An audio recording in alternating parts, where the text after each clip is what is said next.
اور کاش तुम उस वक्त की कैफियत देखो जब फरिश्ते काफिरों की जानें निकालते हैं कि उनके चेहरों और पीठों पर मारते जाते हैं और कहते हैं अब आग के अजाब का मजा चखो। ये उन अमाल की सजा है जो तुम्हारे हाथों ने आगे भेजे हैं। और ये जान रखो कि अल्लाह बंदों पर जुल्म नहीं करता।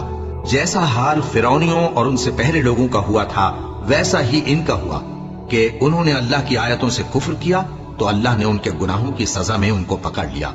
बेशक अल्लाह जबरदस्त है, सख्त अजाब देने वाला है। ये इसलिए कि जो नेमत अल्लाह किसी कौम को दिया करता है जब तक वो खुद अपने दिलों की हालत न बदल डाले अल्लाह उसे नहीं बदला करता। और इसलिए कि अल्लाह सुनता जानता है। जैसा हाल फिरौनियों और उनसे पहले लोगों का हुआ था वैसा ही इनका हुआ।